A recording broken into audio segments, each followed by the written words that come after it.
Thanks very much, Thomas. Thanks very much to the organisers for inviting us. It's a real honour to be down here today. I want to sort of start in a different place, just to take it out of the local context. On the drive down here this morning, I was just trying to gather my thoughts.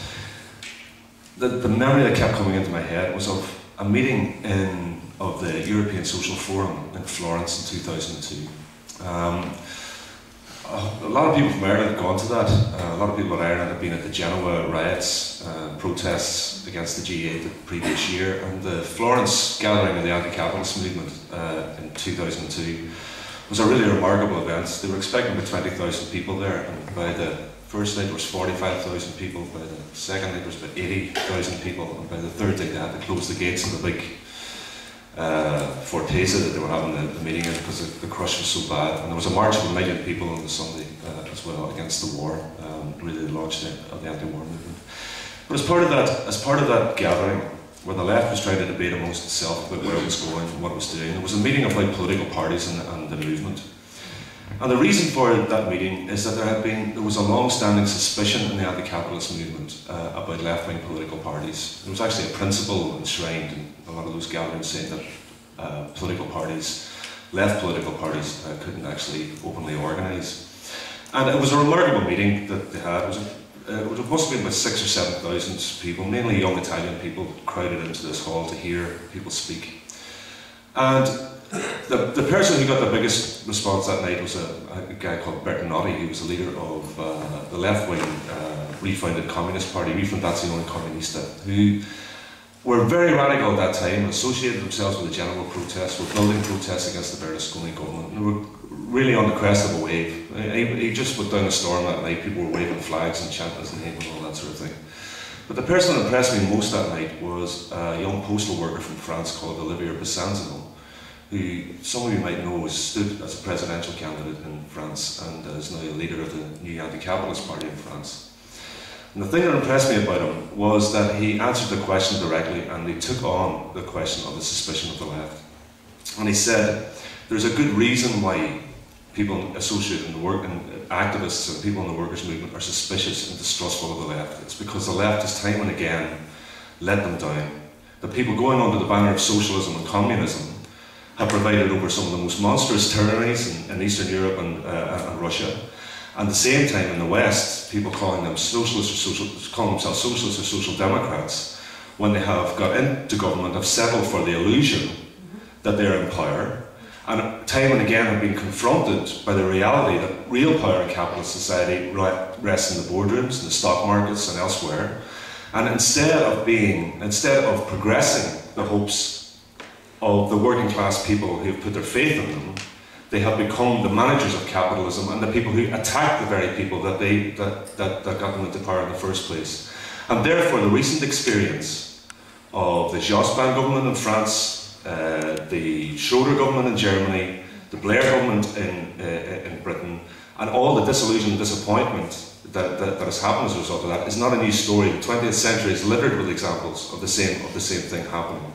And that therefore, Besanzano's argument at that time was to say that there is another tradition, a radical, revolutionary tradition, going back through Lenin, Trotsky, Rosa Luxemburg, Connolly, and in this country, Peadar O'Donnell and so on, which has always attempted to identify capitalism as the enemy, first and foremost, to base itself on workers' struggle, to say that it is only at times when working class people have been prepared to organise themselves collectively and fight for progress and fight for improvement in their conditions that they have actually won something, because they've shifted the balance of power in society, and that the left must base itself on a vision of a fundamentally different society, a society that's based on workers' democracy and real control. And he said that that's what you have to base yourself on. And I think those points, that general principle is still true. The great irony of that meeting is that Bertinotti, who was on the crest of a great wave, a couple of years later joined the Olive Tree Coalition in Italy under Romano Prodi,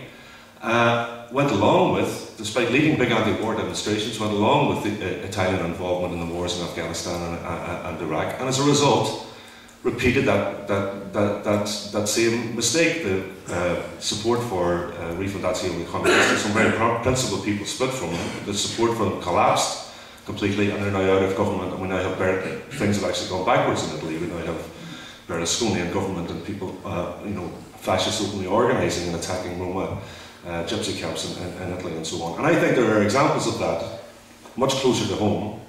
I think we can all think of examples of that. I think we're confronted with an example of it at the moment, the people who put their faith in the Green Party, who then went into coalition with Fianna Fáil. Again, the illusion that, that this would give them some power and influence, and instead what has it meant? It's meant that they have turned around and sold out all their principles. I think whatever way you look at it, sold out all their principles, and I think are heading for complete disaster themselves, and I think are just going to disillusion the people who put some faith in them. So what does it mean for us in Ireland? People Before Profit Alliance is really a very serious attempt, I think, to find cooperation amongst the left, to work together, to have the most unity in action and activity that we can possibly build on. But I think we're also very insistent that that has to be on a principled basis, and that confronted with a crisis of capitalism, and I think that the current crisis that we're going through is only revealing a much deeper and longer standing crisis of capitalism, a crisis of profitability in the real economy internationally that was covered over with all these bubbles and stock market bubbles and so on. But we're really having to confront the fact that there's a real deep underlying crisis of capitalism. We're confronted with that the role of the left is not to give in to the blackmail of the international financial markets and bail out banks and throw money at the people who caused the crisis in the first place, but actually to be prepared to put forward very bold anti-capitalist measures that says let the banks go to the wall, let the banks go bankrupt, let them go bankrupt, that the state, and the proposal that the left should be making is that the state should set up its own bank that is not dependent, run along the same lines, that is controlled, that is regulated, and that is used to actually do productive things in the economy. We should be raising the question that we should be taxing the wealth of the rich, the super rich in Ireland. Something that the left, and whole sections of the left, have shied away from in their argument that we would have an economic miracle north and south if we just lowered corporation tax and deregulated the economy. I think the left has to be putting forward very bold measures like that. I think we also have to base ourselves on the strength of workers' struggle. I think it's a terrible tragedy what happened in the south, that the trade union leaders turned off that enormous movement earlier on this year against the cuts, which seemed to me, for everybody that I knew, inspired so much hope in people that there was, that there was at last going to be a movement against what the government was doing, and the union leaders, I think informed by a very narrow vision, turned that off because they just said, well, we'll just try and get into partnership talks and we'll go back and repeat the things that they've been doing for the last 20 years, and I think that's been a real setback. But I think we need to now, and I think it's a real disappointment that the Labour Party leader, Gilmore, has actually come out and argued against strikes on the 6th of November. That's a real pity. I think the left has to be based on saying the real strength of working people is their ability to organise and support every spark of resistance, from the MTL dock workers in Dublin, the Coca-Cola workers and so on. We were very active around the Vistion occupation in Belfast and so on. That's where our real power lies, and that's where the real hope lies. And I think the other thing, the final thing, is to base ourselves on an alternative vision of society. The left needs to be putting forward solutions to the crisis, I think, which are informed by a fundamentally different version of society. Why can't the wealth be used to institute a massive programme of public works now, to redress all the things that have been neglected over the last 20, 30 years, to build new schools, to have a massive programme of insulating houses to deal with the environment, as part of the solution to the environmental crisis. All those sorts of imaginative things that could be taking place. The left needs to be bold and putting forward that alternative vision, and I think that also means taking a stand on a very principled basis, on the basis of internationalism, being against the imperialist wars that are going on in the world at the moment, being against racism, being against all those things, because far too often the left in Ireland, I think, has slid around those things. A good talk when they're talking in general terms, but when it comes to the use of Shannon in the war in Iraq, have balked at it, talking about that. Now, on the one hand, claim sympathy for the Palestinians, but on the other hand meet Israeli ambassadors and have photographs taken and talk about having trade delegations go out to Israel and so on. So I think we need to have a principled basis, and I think on those three bases, a principled left is what is needed now, and we need to take account of the reasons why the left has disillusioned people in the past and not repeat those mistakes. Sorry for the answer.